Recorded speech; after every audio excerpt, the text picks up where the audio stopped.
Tahimik ang buong baryo ng San Andres ng gabing iyon. Tila pati ang hangin ay nagpipigil hininga. Nakikiramay sa dilim na bumabalot sa maliit na bahay ni Aling Rosa. Sa may bintana, isang babae ang nakaupo, nakatitig sa malayo habang pinagmamasdan ng kumikislap na ilaw ng mga alitaptap.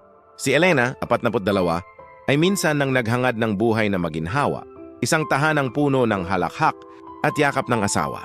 Ngunit gaya ng alon sa dagat, naglaho iyon sa paglipas ng panahon, naiwan siyang mag-isa, wasak ang puso, dala ang bigat ng kasalanan na matagal niyang pilit tinatakasan. Panginoon! Mahinang sambit niya habang pinipisil ang lumang rosaryo. Kung maririnig mo ako, patawarin mo ako. Pagod na ako. Bumalik sa alaala niya ang mga panahong masaya pa sila ni Mario, ang kanyang asawa. Noon ay masigla ang kanilang tindahan, puno ng tawa at kantiyawan.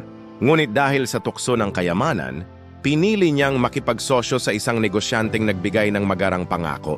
Unti-unti niyang binaliwala ang payo ni Mario. At sa huli, niloko siya, ninakawan at iniwan. Hindi lang pera ang nawala sa kanya, pati asawa niyang hindi na muling bumalik. Tuwing gabi, nauupo siya sa lumang upuan, hinihintay ang hindi na darating. Ang bawat patak ng ulan ay paalala ng mga salitang hindi na nasabi, ng mga yakap na di na naramdaman. Isang gabi, habang umiiyak siya, biglang kumidlat. Sa pagitan ng liwanag at dilim, may bumagsak na sanga mula sa puno sa tapat ng kanyang bahay. Dali-dali niyang tinakbuhan iyon, at sa ilalim ng dahon, may nakita siyang lumang Biblia na tila itinapon ng panahon. Basang-basa pero buo. Binuksan niya iyon, at sa pahinang hindi niya inaasahan nakasulat, ang pagkatakot sa Panginoon ay pasimula ng karunungan. Kawikaan 1:7. Napaupo siya sa lupa, hawak ang Biblia at napahikbi. Parang mismong ang langit ang nagpadala ng mensaheng iyon sa kanya. Karunungan, bulong niya. Siguro ito na ang simula. Mula ng gabing iyon, nagsimulang magbago ang ihip ng hangin sa buhay ni Elena. Hindi pa man niya lubos na uunawaan, alam niyang may kakaibang liwanag na dumarating, isang paanyaya ng Panginoon na bumalik sa kanya.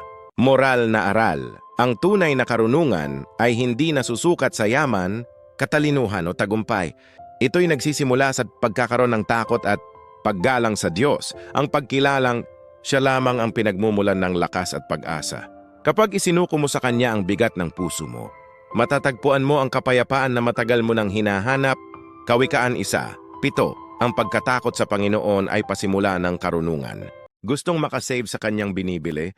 Bumisita sa Smart Save to Shop, ilalagay ko lang ang link sa comment section. Gustuhan mo itong video na ito, maaring mag-like, magkomento, ibahagi, malaking tulong na yun sa aming content creator. At sundan para updated ka sa nilalabas naming video. Forever bless, God bless you.